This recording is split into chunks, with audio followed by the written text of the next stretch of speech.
I don't know how to quantify it, 10x, 100x, feels very, very different pace, which is interesting for us. The difference just 1 year on in terms of the number of conversations, the topics about AI compliance, bias, the risks, it's just I don't know how to quantify it, 10x, 100x, feels very, very different. It was a very theoretical risk that lawsuits happen all the time for discrimination in the workplace. It's only inevitable it's going to happen for AI too, but that is now a reality. Clearly, if you've got AI systems that are actively adapting as they are running with true AI agents, the one time or once a year audit of that system is nowhere near enough to actually mitigate the risk of something going wrong and to provide the assurance that it is continuing to operate in a safe and kind of compliant manner.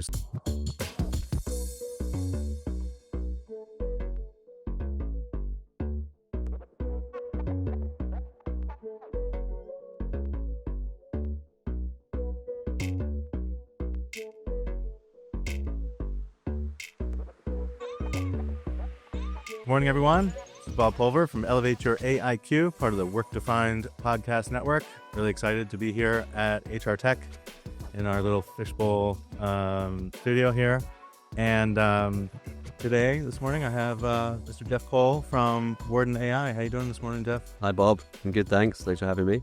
Absolutely. Nothing like a live recording to get you first thing in the morning to get you out of bed. Yeah. Yesterday morning was a little easier to ease into things, but yeah, you and I have talked many times about everything going on in the responsible AI space around governance, assurance, observability, and all of these things that are important for us to move forward with these AI advancements in a constructive direction. And so I thought we'd kind of unpack some of the things that you're hearing, you're seeing, some of the work that Warden AI is doing in the space. I know you have a report out recently around the state of bias in HR, and so I just thought we could unpack some of those things and get some updates from Warden.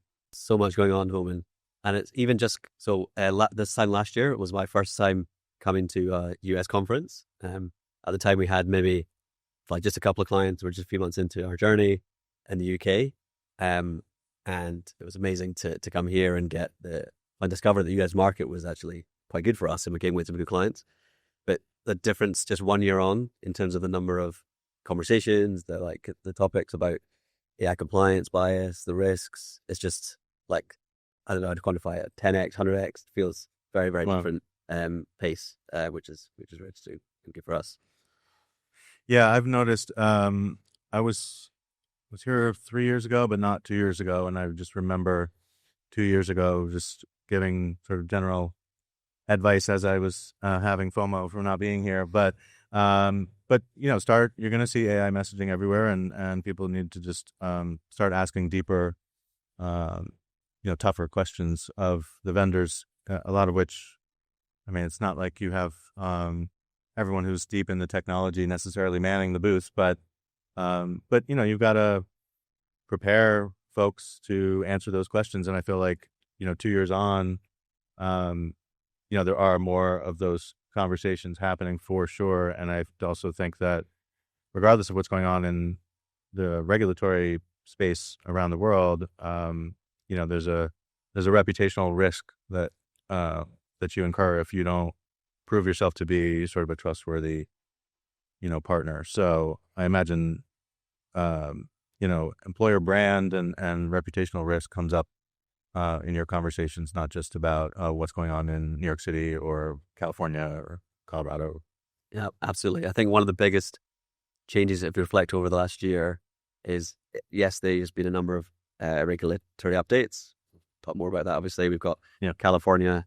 I've stuck one up on everyone that's coming out in 1st of October. Colorado as well. The EU Act continues to come closer to enactment. But what also happened that I'm not sure how many people predicted, it was certainly something that we were thinking would happen over the next couple of years, which was material lawsuits in the US about AI bias, specifically in the hiring context.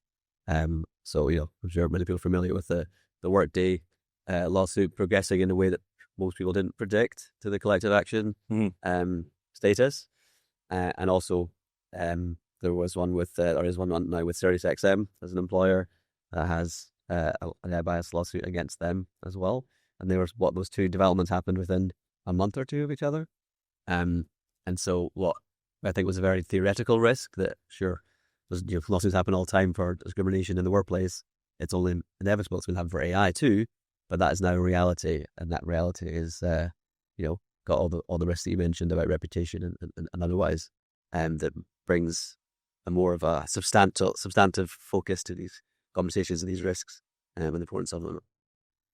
So the focus for you guys in terms of target, markets, you've sort of expanded, the scope of who you're going after, who you're trying to help, right?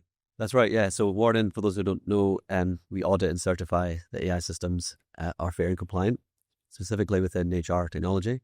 So we're very focused on this market. The sort of bread and butter of our core target market has been vendors. So vendors, building the AI solutions, and particularly in recruitment where there's a lot of high volume AI use and high risk around people's access to job or maybe internal mobility as well. But we're also now having more conversations and getting more interest beyond that core initial kind of target profile customer, where people are using AI in other aspects, in performance management, for example, Yep. Among others. And the other thing that's in for us too is that, well, I think vendors are selling AI solutions bear a significant amount of risk and have a go-to-market challenge, right? Where they're selling this and employers are asking questions. And we're seeing now as well that the employers themselves are starting to realize that they have some risk of using and deploying these tools.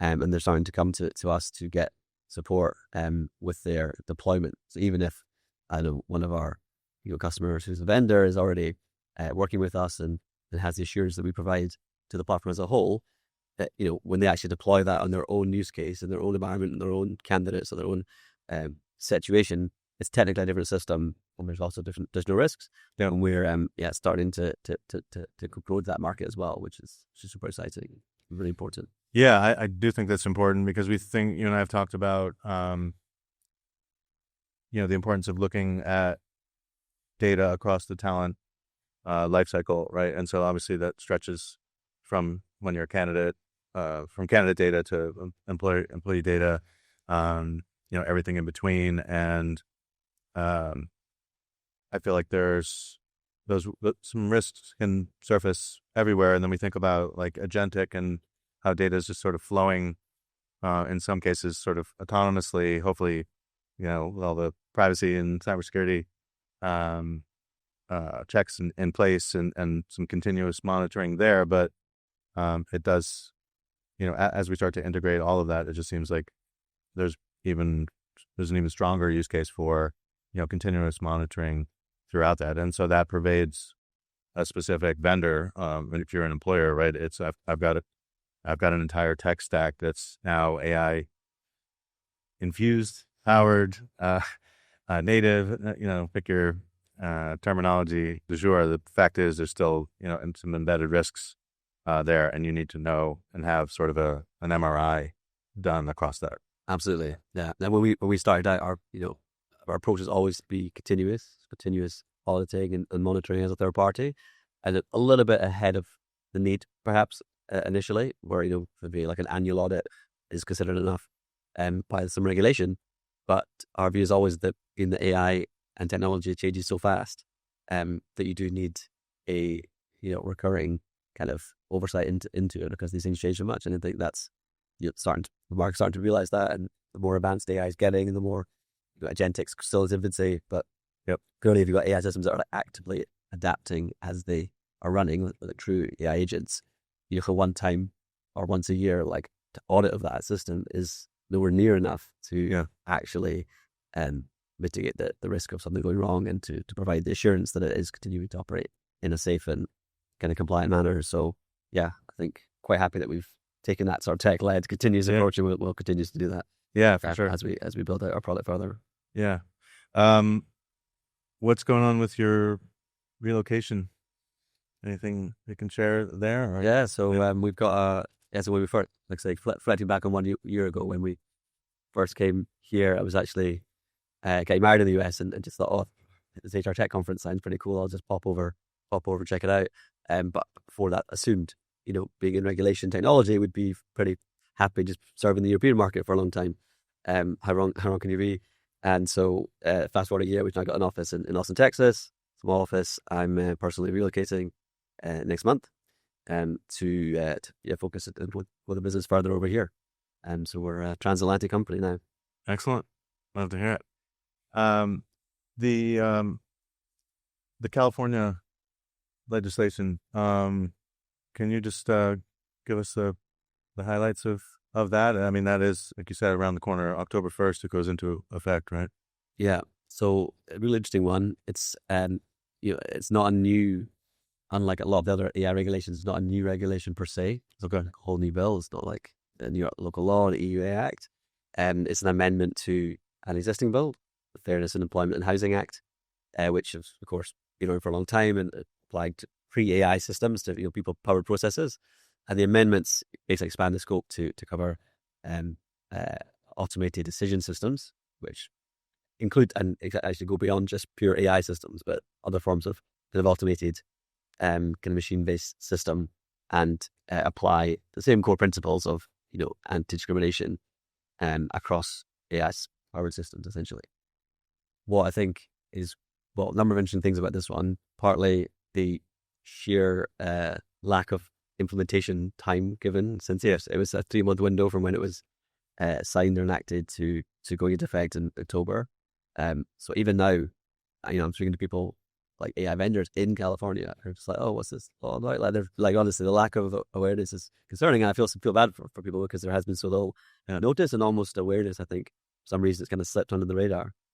But given it's California and it's about technology, it arguably could be closer to a federal regulation in terms of the number of tech companies in California or people doing business in California is so large, for obvious reasons, that it's going to be, I think, a very, very significant regulation that a lot of people in the space will need to follow. And I think we'll see, as with all regulations, like a few people get compliant like in time for it, and we're under a lot of pressure at the moment to deliver on that deadline to a lot of customers that have come on board recently. But I still think the mainstream would come over the next year or two because to catch up. So what's the penalty for? Good question. I off the top of my head, I can't remember the penalty for non-compliance. I can share some of the requirements. That's useful. Yeah. So we're big, quite complicated regulation, and as ever with these regulations, are not often super prescriptive or exactly what to do. Yeah. But some of the key kind of takeaways on our side for HR technology is in the requirement to, firstly, that explicitly, an automated decision system can discriminate based on up to 18 protected characteristics. Some of them are kind of like nested versions of each other. So sometimes the list is 14 or 15, but if you fully list all out, it's actually 18 different ones. So a really long list, much longer than just sex and race, for example, which is the kind of standard in like New York's local law. So super comprehensive on that front. In terms of measures around actually testing systems and for bias, there's no explicit like mandatory requirement, but it's strongly incentivized or implied that having bias, they call it anti-bias testing or auditing, is incentivized. In particular, if there is a claim, if there is an incident, then the kind of quality, frequency, and scope of bias testing done will be used as to determine the liability. So they're going to go for explicitly going to look for evidence of that, which leads a lot of people to read that as, okay, we need to have proper bias testing in place, potentially from a third party, and so that's been quite good for our business in terms of paying attention to what we do and helping to comply with those regulations. Right. So in a way, it's an insurance policy, right? To say, look, we're taking these measures. If somebody brings a case forward or a claim forward, at least we can show that we've been doing everything within reason to, sort of mitigate risks, and, no system is perfect kind of thing, but at least you're not sort of negligent. Exactly. At least that's our interpretation of it. Obviously not lawyers, not legal advice. Yeah. But it's not explicitly you must do X, Y, Z advice testing, otherwise you're not compliant, and that's it. You could not actually do that and still be technically compliant. But if it comes to some sort of claim and you don't have much evidence to stand by, then based on the law, it would be you might not be in a great position to defend that essentially. Yeah. The just in terms of the short runway they gave people, I remember, wasn't there a part of the EU AI Act that was where there was a date, like it was about like AI literacy for talent people or something like that? There was a really short runway for that too. It's like, wait a minute, I don't have any discrete plans to do like a specific L&D, program or a compliance type of, responsible AI literacy thing. Like I didn't have that in the work. That seemed like they had a pretty short turnaround to be compliant with that piece of the EU AI. That's right. Yeah, I can't remember the exact window. I still think it was maybe 6 months, I have to guess, from when they first. But I think, yeah. But overall, if you compare the EU Act to this one, I mean, obviously, the EU Act is a lot more expansive. Yeah. In its approach, but it's a year and a half, 2 years from finally signed to the main. Yeah, there's a few stages before that, but the main enactment is in August, or in effect in August of 2026 for high risk systems needing to comply with the obligations there. That's a lot longer than 3 months, right? And that's maybe reflects a difference in approach and between certain regulators. I don't know. Maybe California regulators are quite aggressive about getting things done fast, and Europeans tend to take a bit longer over things. Yeah, I don't know who comes up with all these, portions of this and that. I think that's confusing for people that are trying to, do the right thing. But I guess, most organizations seem to be taking a wait and see kind of approach to a lot of this anyway, unfortunately. Yeah, you get a mix. Yeah. The last thing I wanted to talk to you about was the Human-Centric AI Council, of which I'm a proud member. This is led by Kyle Lagunas from Kyle & Co. And Warden is one of the underwriters of the work that the council is doing. So I thought we could just sort of talk about what the council is doing, and maybe just start with like the impetus for you to be involved here. Yeah, so for us, we're proud underwriters of the great work that Kyle and yourself and the team are doing there. Super close to our approach, our thesis of responsible AI and these topics. So yeah, it was no brainer. As soon as Kyle mentioned it, I saw it. It's like we're a relatively small startup growing fast, but we're definitely going to put some of our call it marketing budget towards this, just to make sure we're backing it. So it's been really good. Met a lot of great people. The members of the council themselves, and some really great people some of whom we've actually gone on are working with and kind of partnering with as well. Awesome. But yeah, also keen to hear from you what the latest update is there. I've not seen the latest output, I don't think.